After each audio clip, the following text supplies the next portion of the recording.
ఒకరోజు యశోదమ్మ కృష్ణుడిని ఒళ్ళో కూర్చోపెట్టుకుని కృష్ణుడు చెప్పే ముద్దు మాటలు వింటూ ఉంది. ఇంతలో విచిత్రంగా చీకటి పడుతున్నట్టనిపించింది. గాలి తీవ్రంగా వీస్తోంది.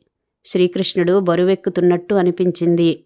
కొద్దిసేపటికి శ్రీకృష్ణుడి బరువు మోయలేక అలసటగా అనిపించి కిందకి దించింది. వెంటనే గోకులమంతా సుడిగాలి వ్యాపించింది.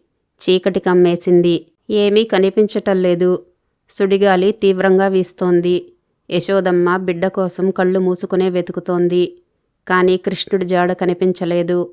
కుమారుడు ఎక్కడ ఉన్నాడో తెలుసుకునే వీలు లేక కృష్ణా కృష్ణా అని పిలుస్తూ రోదిస్తోంది. ఆ సుడిగాలి చిన్ని కృష్ణుడిని ఆకాశానికి ఎత్తుకుపోయిందని ఆమెకి తెలియదు. కొద్దిసేపటి తర్వాత సుడిగాలి తగ్గింది. చీకటిపోయి వెలుతురు వచ్చింది. తల్లులందరూ తమ తమ పిల్లలను తీసుకొని వారి ఇళ్లకు వెళ్తున్నారు. యశోదమ్మకి అంతా అయోమయంగా ఉంది. చిన్ని కృష్ణుడు కనిపించలేదు. యశోదమ్మ దుఃఖంతో ఏడుస్తూ అన్ని చోట్లా వెదికింది.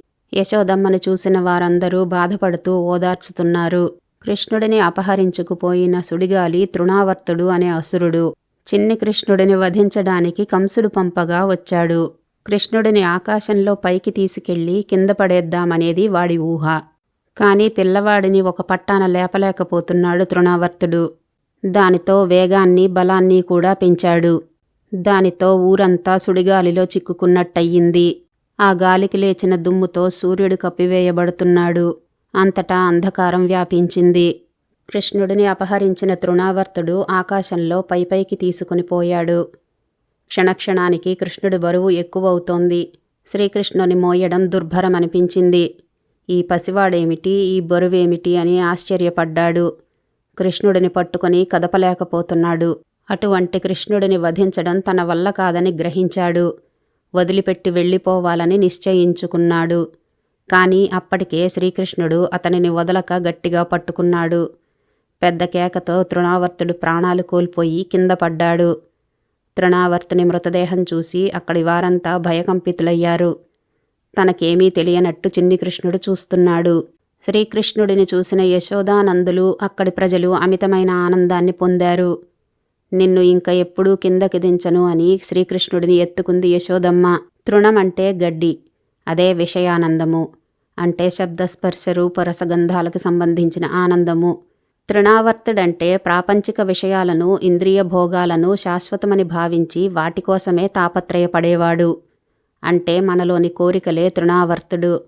కోరికలు సుడిగాలిలాగా వస్తాయి.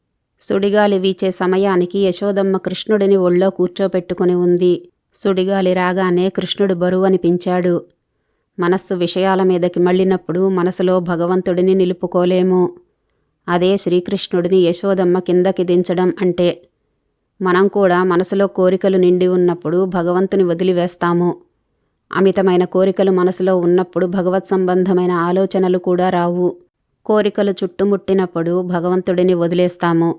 యశోదమ్మ కూడా అదే చేసింది.